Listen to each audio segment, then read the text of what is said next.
You don't forget the first time you see that scar. Not just because it's lightning-shaped or because it glows faintly like a warning signal, but because for a moment you catch something in Harry's eyes, not fear, but memory. A memory that shouldn't exist, of a mother's scream, a flash of green light, and a face he shouldn't know, yet somehow does. It's there again when he dives for the snitch, body horizontal, robe billowing like wings behind him. The broom jolts, the wind screams, and time stretches. He's not just chasing a ball. He's chasing something no one else can see. A question, perhaps, or a ghost. Then the Sorting Hat touches his head, and everything goes still. The whole of Hogwarts holds its breath. The candles float. The children wait. And the hat says, slowly, deliberately, Slytherin. You can almost feel the choice tightening in Harry's throat, a moment that will shape the next 7 years of his life. These 3 moments, scar, sky, silence, are more than just fan-favorite clips. They're clues.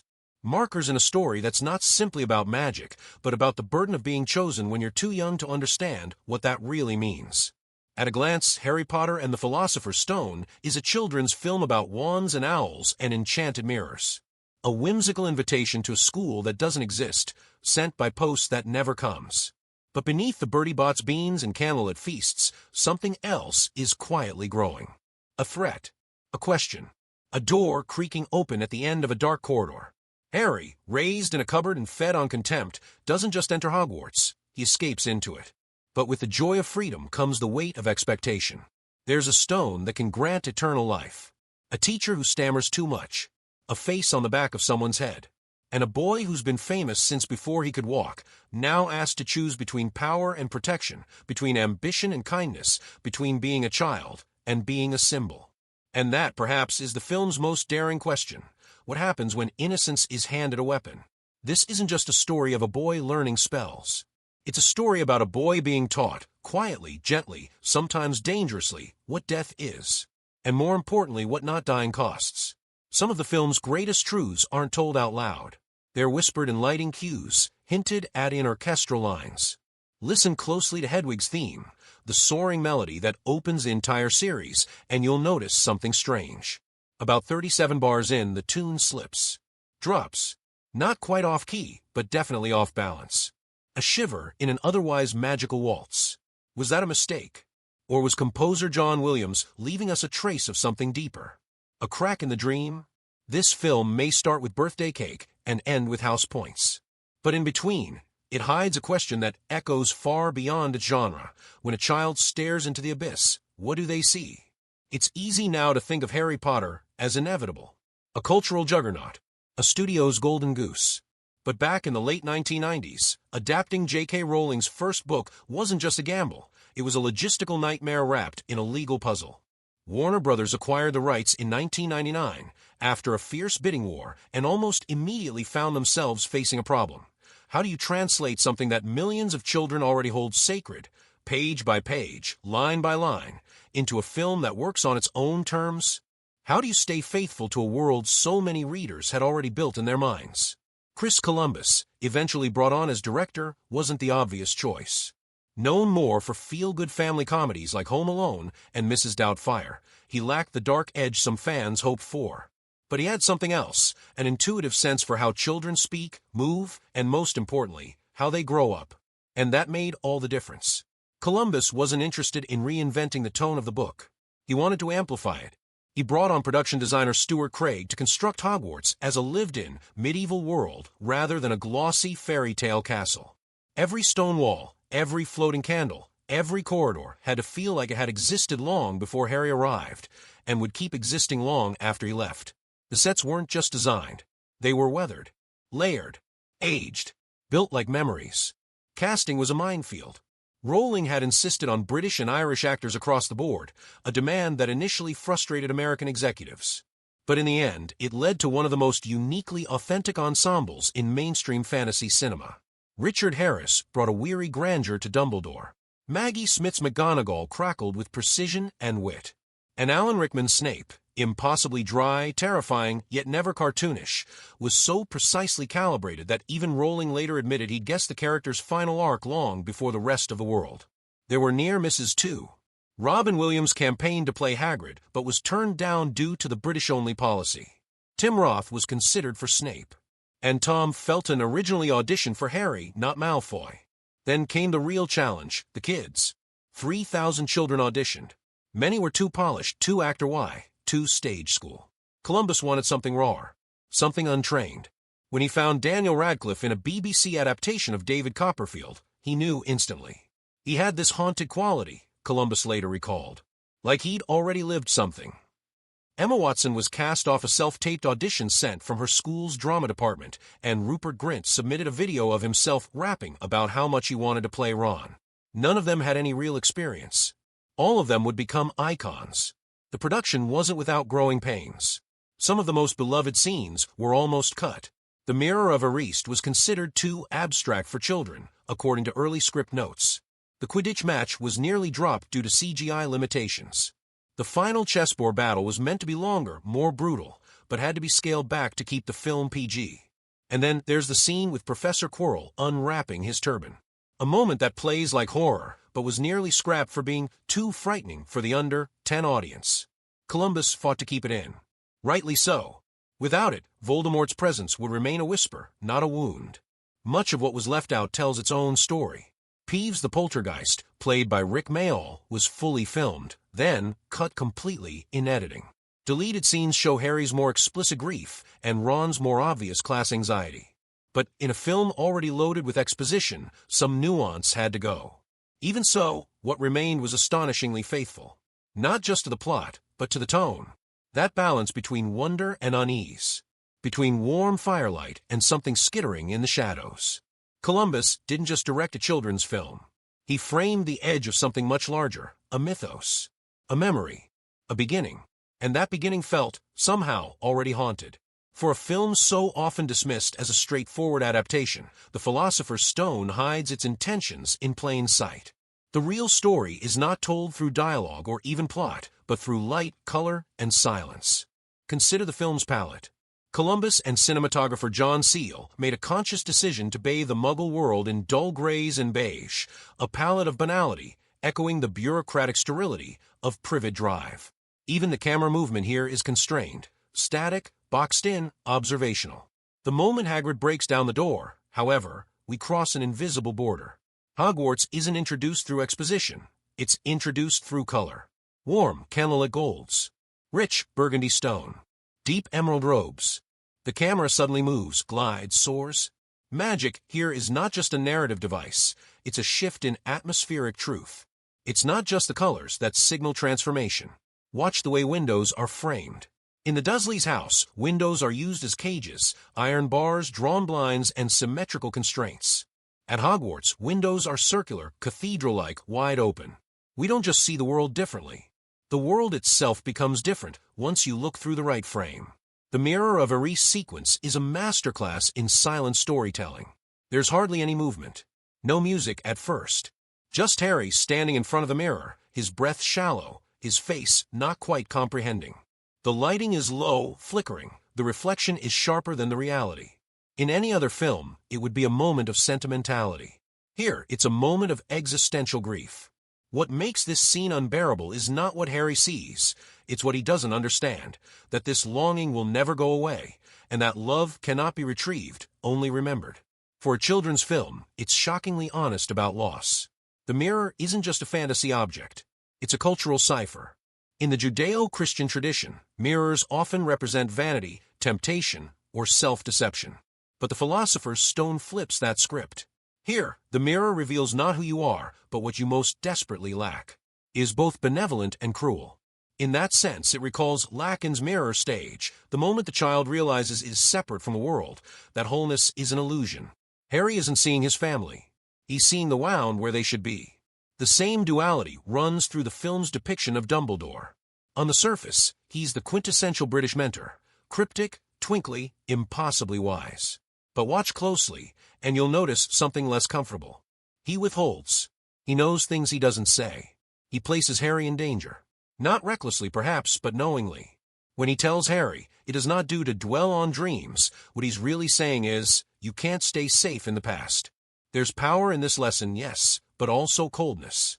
Beneath the grandfatherly charm is a strategist willing to let a child carry the weight of prophecy. And then there's Snape. In a film teeming with spectacle, Alan Rickman does something extraordinary. He pulls focus by doing less. His movements are minimal. His lines are clipped. He speaks in whispers, never shouts. The camera often isolates him in over-the-shoulder shots, neither trusted by the children nor aligned with the adults. We learn later in the series that Snape's loyalty is more complicated than we're led to believe. But even here in the first film, Rickman plants a seed. Watch the moment when Harry's broom is cursed. Snape's lips are moving, sure. But he's not cursing, he's protecting. The audience doesn't notice it yet. But the film does. It rewards rewatching. Hermione, too, is more than comic relief or exposition engine. Her arc is deeply tied to epistemic tension. She believes in rules, but learns that knowledge without empathy is hollow. Her decision to lie to a teacher to save Ron and Harry marks the first time she chooses ethical intuition over institutional obedience. It's subtle, but it's the moment she becomes more than a brilliant student. She becomes a moral agent. And that's the real alchemy of this film. It uses genre convention, school hijinks, fantasy tropes, chosen one narrative, not to escape reality, but to decode it. Every detail is layered. Fluffy the three-headed dog echoes Cerberus, guarding the gates of the underworld. The trapdoor is not just a plot device, it's an initiation rite. The 7 challenges beneath Hogwarts are more than obstacles. They're metaphors for the inner trials of growing up: fear, trust, logic, sacrifice. This is not a film about discovering magic. It's about understanding what it costs.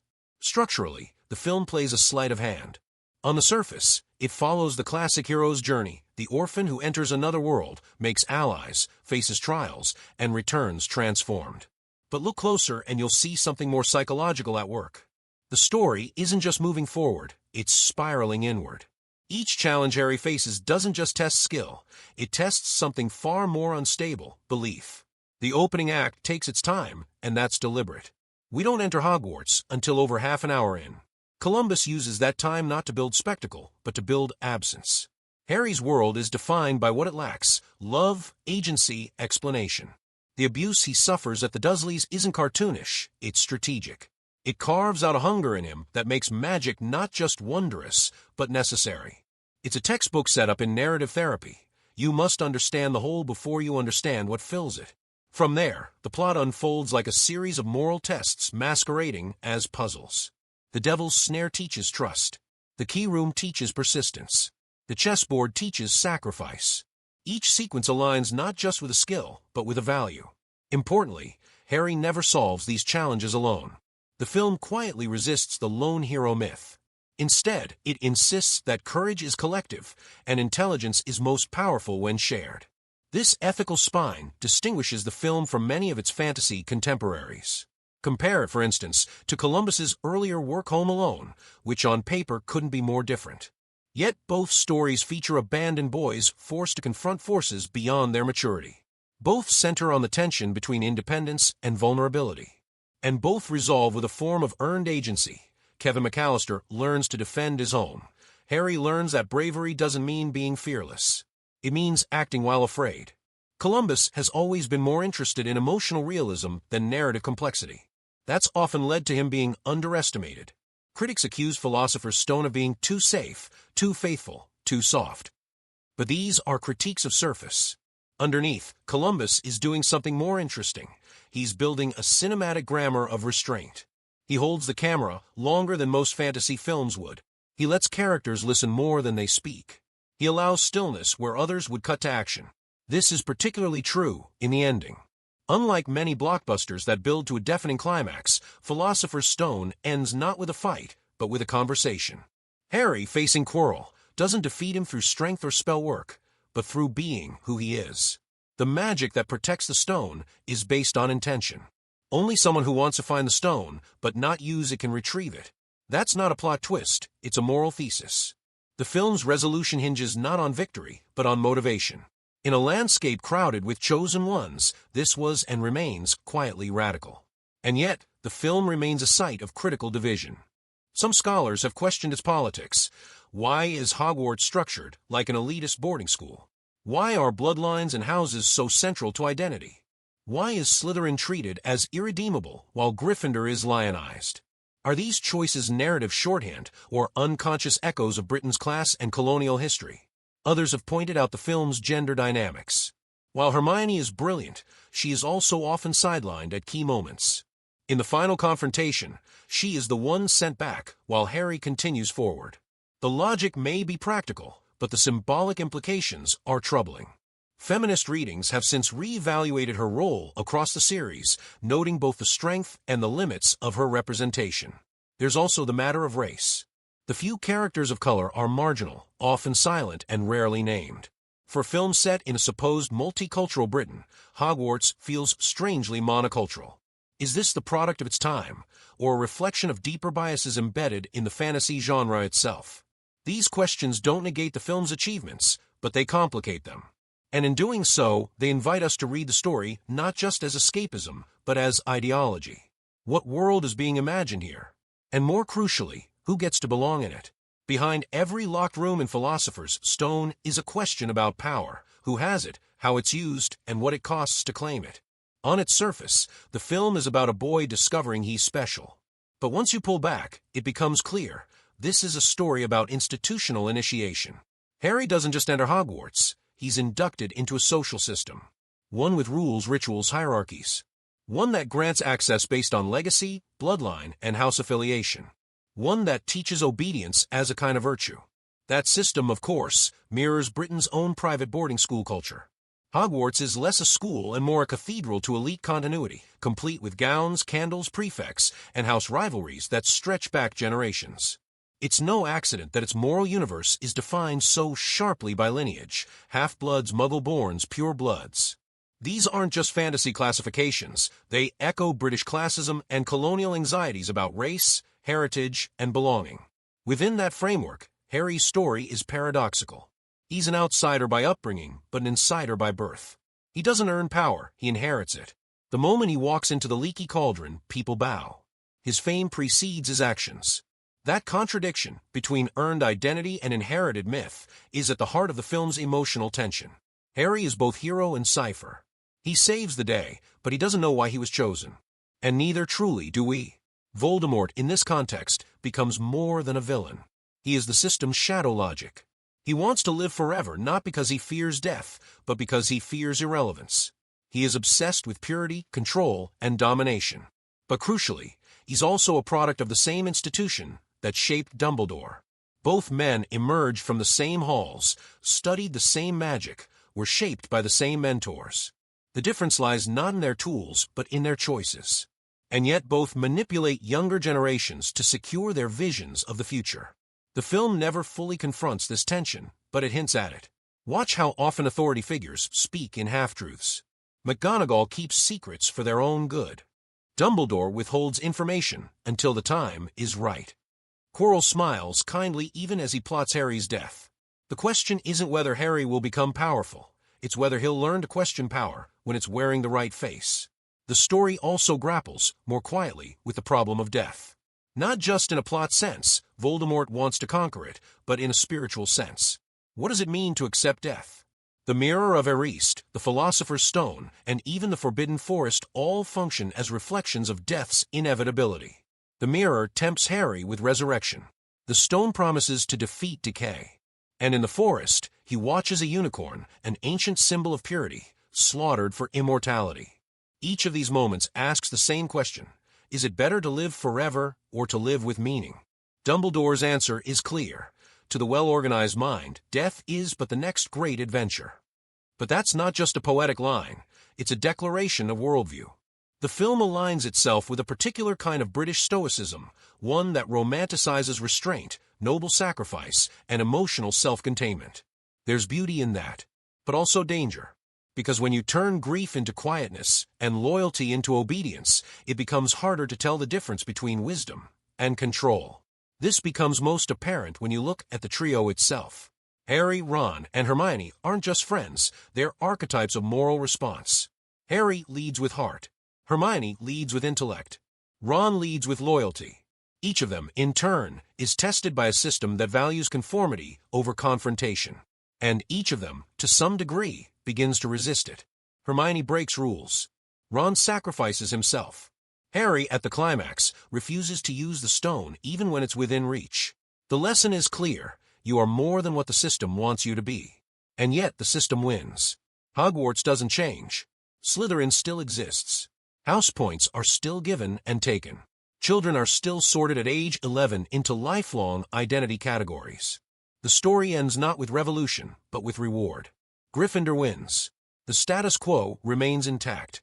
That contradiction between individual moral growth and systemic inertia is the film's most adult dilemma.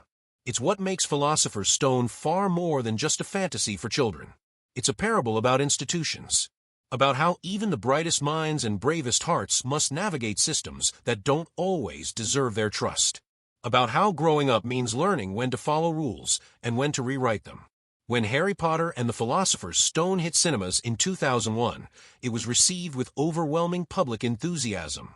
But if you examine the response more closely, a curious split emerges.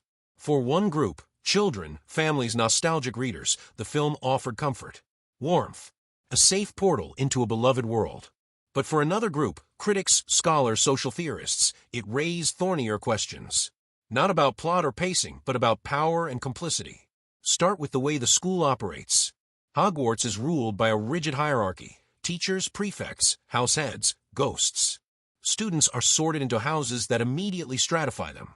Behavior is rewarded or punished through an opaque point system that resembles a gamified surveillance state.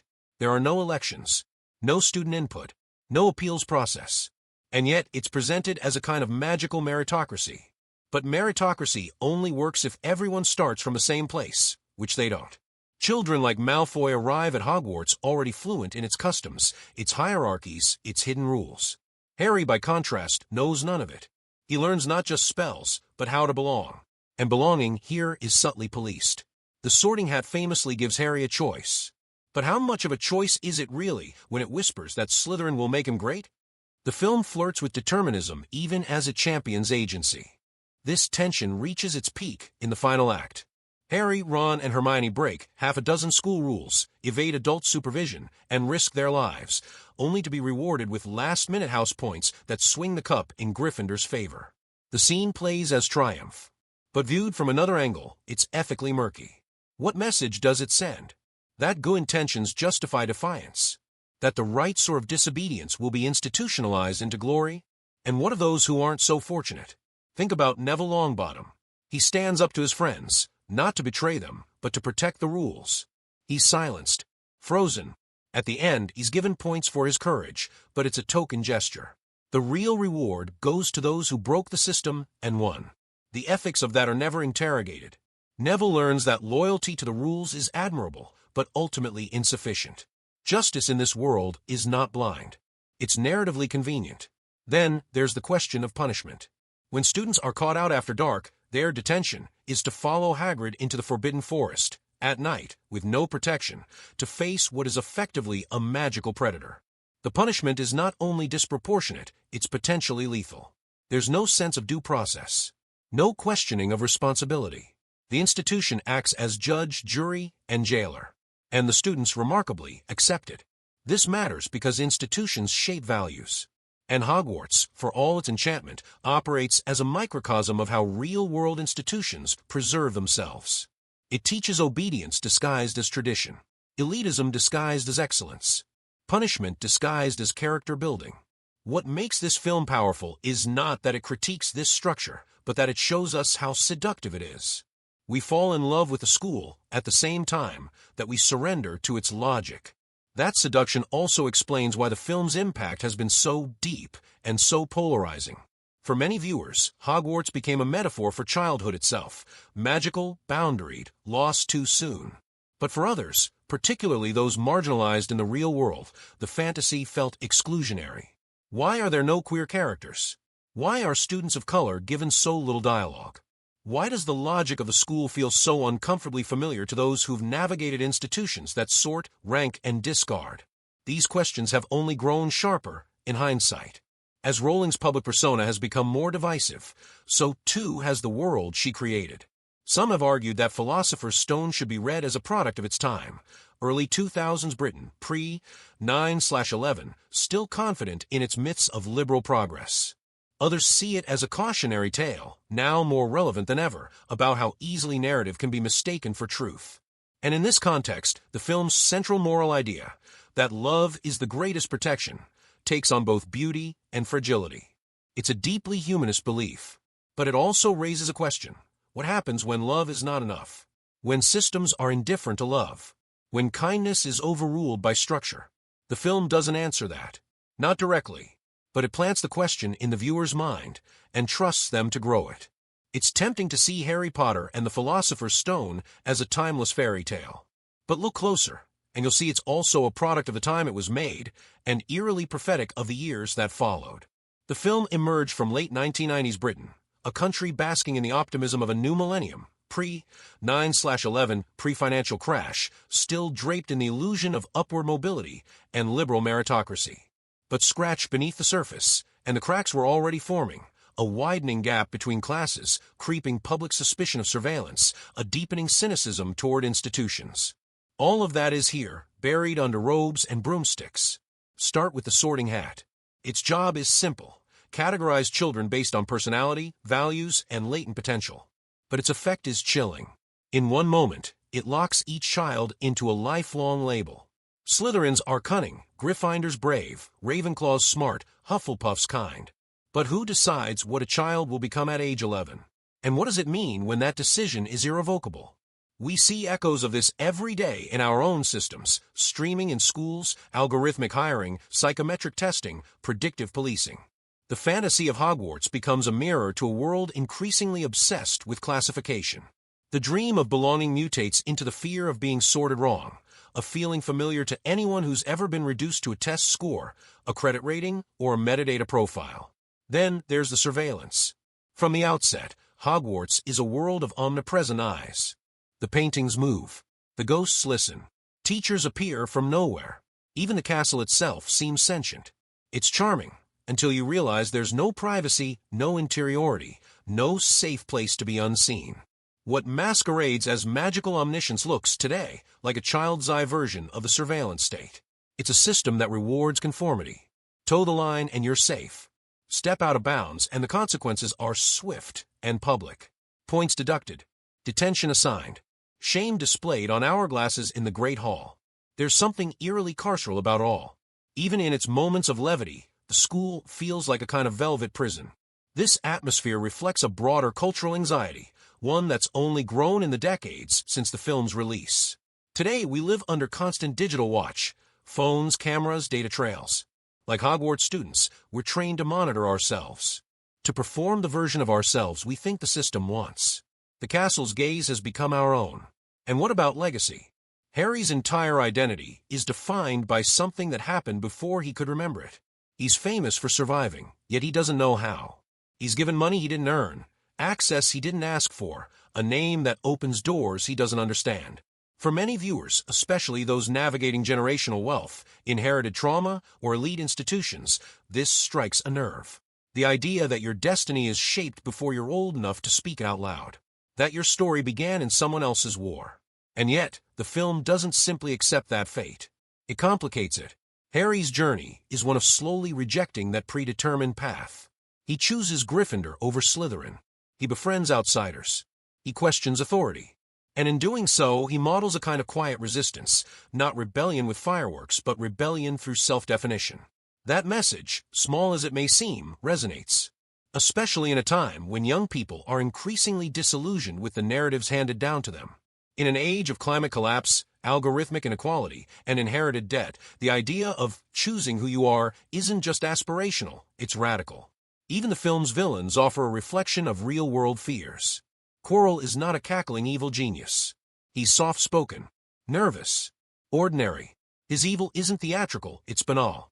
He hides in plain sight, protected by the very institution he's undermining.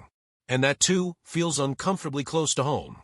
The bureaucrats who enable harm while claiming helplessness. The enablers who use politeness as a shield. The corruption that grows not in dark towers, but in trusted spaces. It's no wonder that Philosopher's Stone has become more than a film. It's become a grammar for how a generation learned to see the world, through houses and spells, but also through systems and silence. And the most haunting question it asks is one that still hasn't gone away. What if the place that makes you feel safe is also the place that quietly shapes who you're allowed to be? By the time the credits rolled in cinemas in 2001, Philosopher's Stone had already started evolving beyond itself. It wasn't just a film anymore. It was a blueprint for how cultural myths are made, exported, and lived in. For many viewers, Hogwarts became more than a location. It became a mental architecture. A way to sort people, understand relationships, and frame choices. You were a Gryffindor or you weren't. You knew someone who's such a Slytherin. You used Muggle to describe anything too boring, too normal, too real. That vocabulary didn't just leak into memes and lunchroom conversations, it embedded itself into internet culture. Entire forums divided by house. BuzzFeed quizzes gone viral. A digital sorting ceremony that substituted identity for ideology. In a world where political parties became exhausting and religious institutions crumbled, Hogwarts houses offered something strangely powerful, a moral aesthetic. And that influence wasn't just casual. Academics noticed. Within a few years, universities were publishing studies on Potter's effect on empathy, prejudice, and civic engagement. Some found that children who read the series showed reduced bias against marginalized groups. Others worried that the books reinforced binary moralism, good house, bad house, chosen one, expendable others. Meanwhile, the fan culture exploded. Fan fiction archives ballooned into millions of words.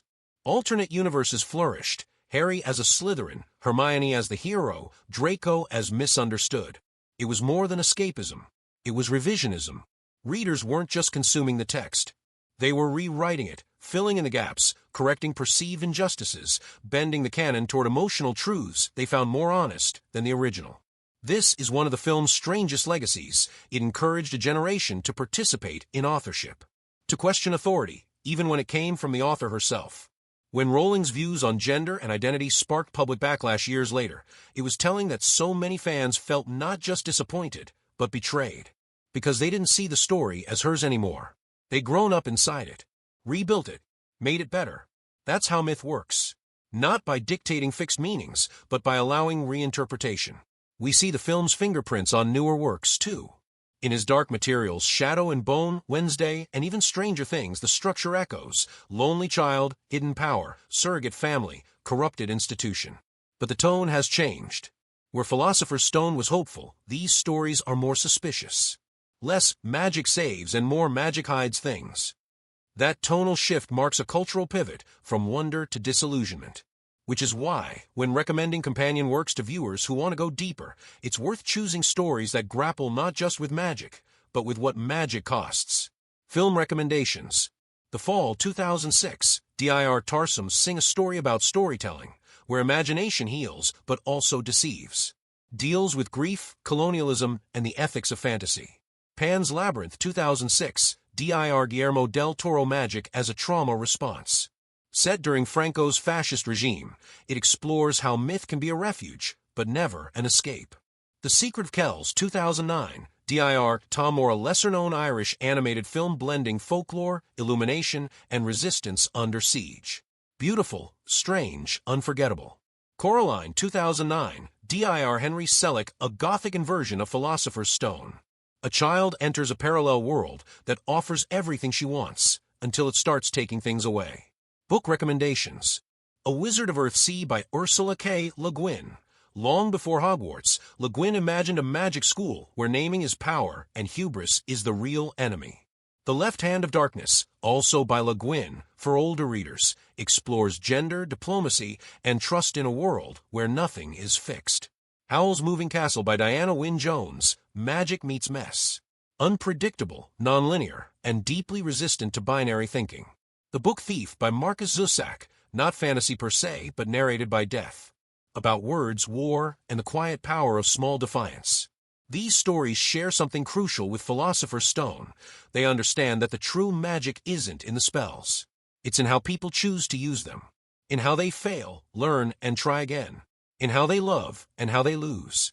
Which is, of course, the greatest trick of all. That a story built on wands and owls and enchanted bricks could end up saying something truer about real life than most realism ever does. After all, to the well-organized mind, death is but the next great adventure. It's a quote often printed on posters, stitched into tote bags, and recited at graduation speeches. But like most things Dumbledore says, it sounds comforting until you think about what it really means. In Philosopher's Stone, this line is offered as reassurance, as closure. But framed another way, it's a provocation. What does it mean to organize a mind around the idea of death? And who gets to call that adventure? For Harry, death is not an abstraction, it's a constant companion. A shadow in the corner of every room. A silence in every photograph. A mother's scream buried in a scar. And yet he survives. Not through strength. Not through cleverness. But through something far more ordinary, refusal. He refuses to be defined by the story others write for him. Refuses the lure of the stone. Refuses to believe that power must always be used. In a world obsessed with destiny, that is his real magic. Choice. But let's turn that question on ourselves. What if the Sorting Hat hadn't listened? What if Harry had been placed in Slytherin, not because he was evil, but because that house needed someone like him? Would he still have become the same person?